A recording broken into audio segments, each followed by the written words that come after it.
Hey mini enthusiasts, how you doing? Welcome back to part 27 of the ERA build. For me, this is take 3. I'm having a bad day.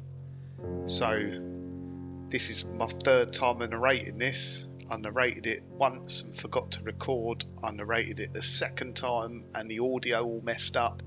So we're on the third time. So if you ever wonder what I do with my evenings, I just sit here narrating videos over and over again. So following them from the last update where Mark obviously built up the front hubs, we're now reassembling the front subframe, and I just thought I'd point out some differences as we go through. So the first one, nearest the camera, you can see the towing eye or towing hook, which is fitted on the ERA. Why don't you want to go in? Mark's slightly frustrated there by the lower arm. Yeah, the towing hook that's fitted on the ERA, obviously on later minis the towing eye was attached to the front of the tie bar, but you can't do that on an ERA because the body kit's in the way. So that towing hook that loops around the front is hidden behind the front body kit and is actually situated behind the number plate. So if you want to access it, you have to remove the number plate, and there's a cutout in the front body kit and you can get to that hook on the front. It can be a bit of a pain if the number plate's screwed on, so on some ERAs the number plate is held on with Velcro to make it easier to take it off.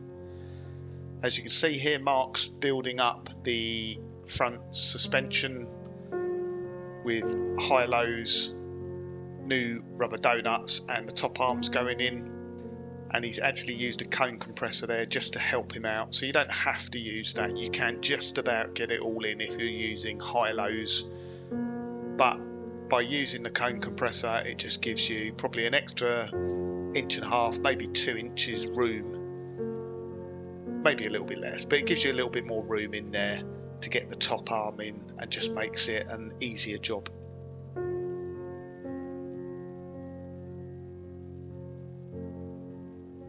So this evening, for me, I'm recording this on Tuesday evening, the day before the video goes out, which is unusual. Usually a little bit more in advance than that, but just been quite busy. So tomorrow, Sprout goes for its MOT. I've got it booked, I've got it insured, it's ready to go down, so fingers crossed it passes. So that video is coming up soon. I guess if you're impatient and you want to find out if it passed, you can go on the DVLA or VOSA site and go and find out. I'm sure it will do, but you never quite know, do you?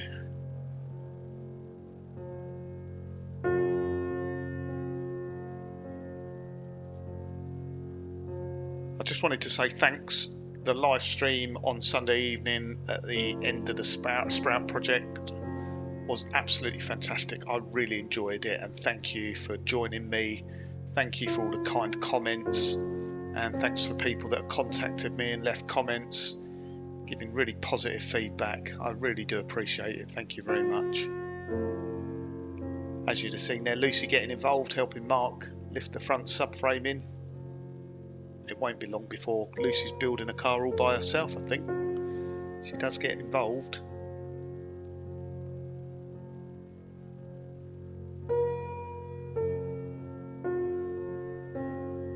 So I've been asked a few times, what's next? What's the next project?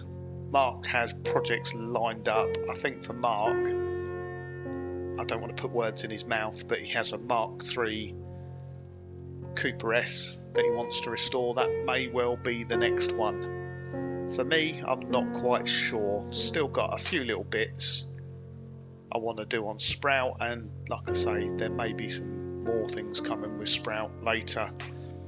At the moment though, I'm enjoying doing a bit of cycling in the evening for a bit of exercise, and playing Half-Life Alyx. So I'm into VR gaming, so it's quite a good game that. I'm sure not many people are interested here. You're here for the minis.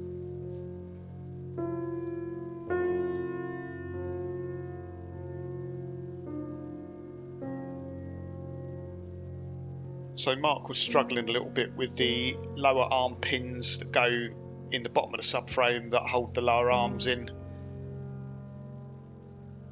And in the end, I think he ordered a replacement one just because he wasn't sure. It didn't seem to go in properly, and the lower arms seemed to be stiffer than he expected. So it's difficult with Mark rebuilding the car because he doesn't really have the experience of putting them back together and working on them to know what feels right and what feels wrong. So he texts me a little bit, but it's difficult to describe to someone over the phone how much resistance there should be there. So he was saying it was quite stiff, but it's new bottom arms, new bushes, new pins. That they generally are pretty stiff. You should be able to move them by hand, but I think Mark was just maybe a little bit overly concerned. I'm sure it'll be okay.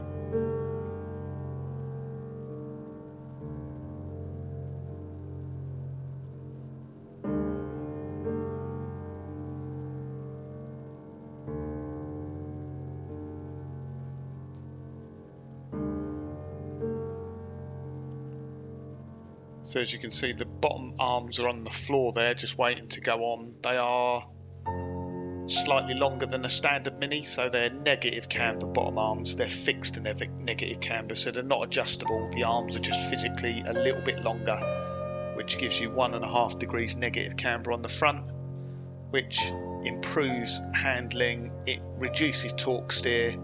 It does increase bump steer though, which is, as sort of discussed in the last update, ERA tried to engineer that out as well by fitting a spacer block between the hub and the steering arm, which in effect lifts the steering arm up and reduces the amount of bump steer. Mark's now working on the wiper motor. Good time to be putting the wiper motor in, unlike what I've done with Sprout, which was leave it till the last moment. There was a reason I'd done that, and that was because I wanted to get the car all built up, driving, running, and as rebuilt as much as I could do before it went down for paint. And I left the wiper motor out just because I didn't want the wheel boxes getting in the way of not painting the car. The result of that was it was really difficult to get the wiper motor and wheel box back in. Now is the best time to be doing it, to be honest. So Mark's stripping it all down, greasing up the cable, fitting new wheel boxes. That makes a massive difference. Just taking them apart, giving them a good grease up, because the grease does go dry in them. They get a little bit stiff, and the result of that is the wiper motors goes at a slower speed, or has to work harder, and the wipers go slower. So it's a good bit of maintenance work if you've got an older Mini, just to take the whole lot out, overhaul it, clean it up, re-grease it, put it back together, and you'll find the wipers work so much better afterwards.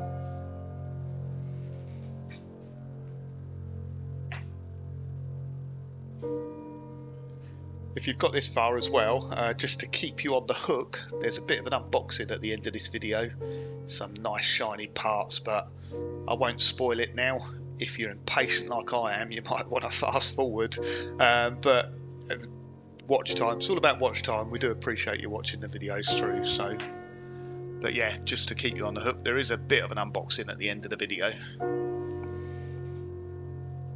Something I would call kind of a bit of a sensible upgrade to the ERA. So as Mark's refitting now that wiper mechanism there, you can see the turbo box in the bulkhead there, which was welded in, and you'll see it's nice shiny and gold. That is genuine gold. It's obviously not solid gold, but it is gold leaf. So the great thing about gold is it reflects heat back very well. They used it on the McLaren F1. They lined the engine bay with gold reflective, and they use it on satellites and things that go into space because of its properties. And like I say, great thing about gold is it's extremely malleable, so you can make it very, very thin. So it is genuine gold leaf on sticky tape, which you can line that bulkhead box with, which obviously reflects back the heat and keeps it away from inside the cabin. Otherwise you would get hot feet in an ERA because the turbo will get to the point where it's glowing red.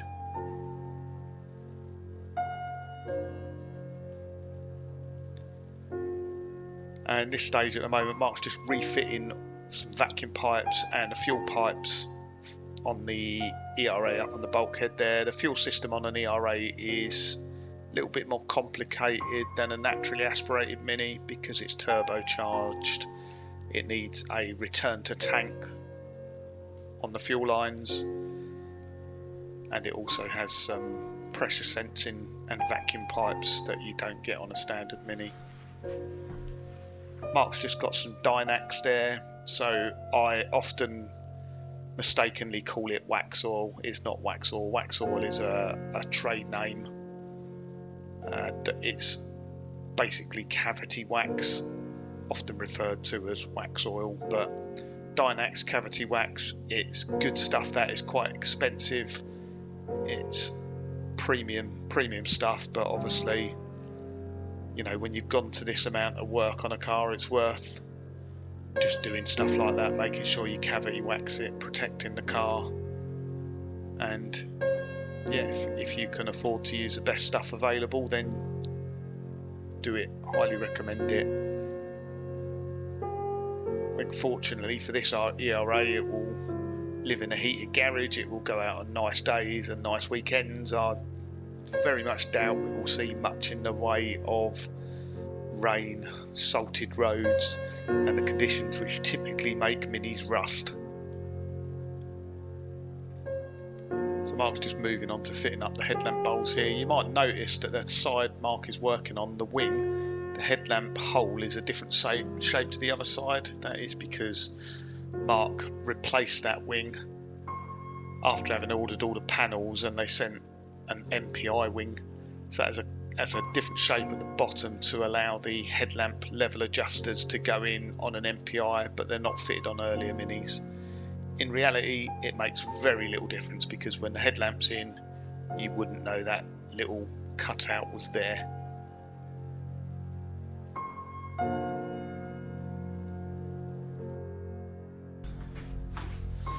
Right, so the new one of them came. It's not great, to be honest. I don't know really. It's I know it's supposed to be quite stiff, but maybe it wasn't that. But yeah, it's in there for now. So I've got obviously the tie beams, got the poly bush on the outside, so I'm gonna get them fitted. And I'll show you around the car after.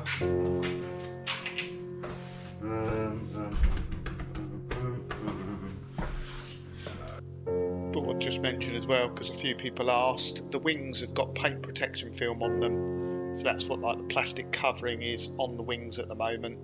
A few people were kind of genuinely concerned about it taking off the paint when it comes back off again, or damaging the paint, but I can assure you the paint was baked.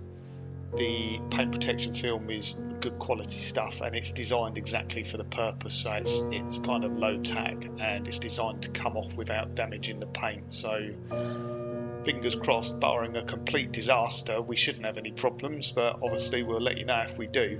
But it's there, it's designed for use in body shops or garages where you want to protect newly painted paintwork.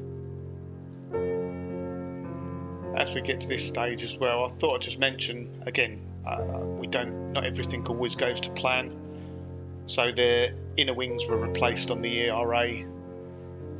Unfortunately, the inner wings they supply are based, I think they're based on later Minis, so they're missing all the brackets or tabs for the wiring loom. So it wasn't until Mark sort of got to this stage that realised they were missing, so they've been fitted afterwards and riveted in place.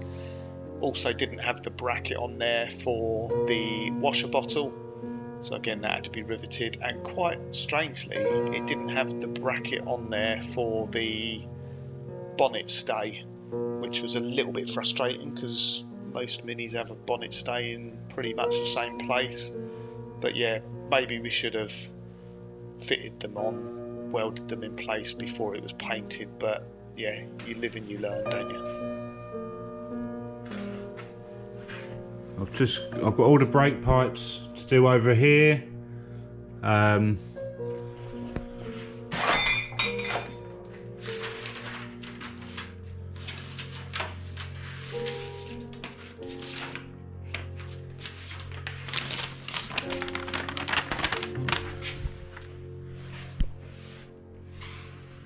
basically I've got to make all that up, which goes in there. So yeah, that's that. Still waiting for the hub, but that seems alright.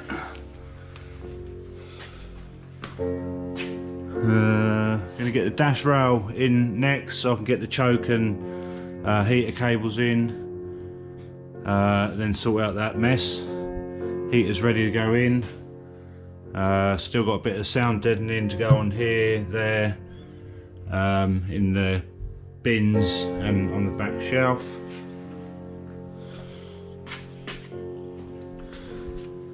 So the rear's all done.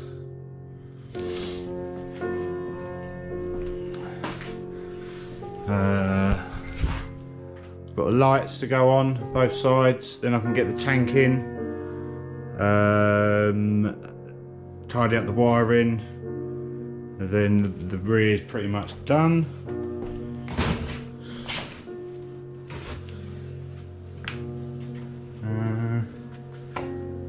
Yeah, that's not so good, that one. So I need to look at that. And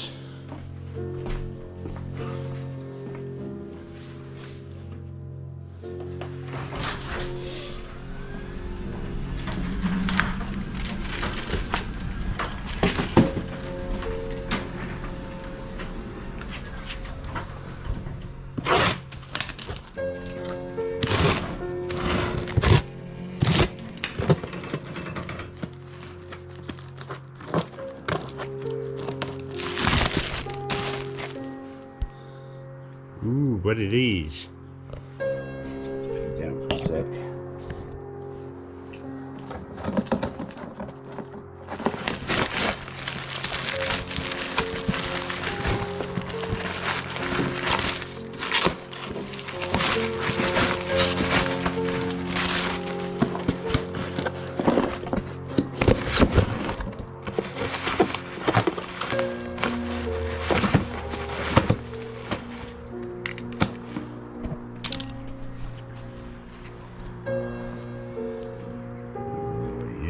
Them. Yeah, so also I have sprayed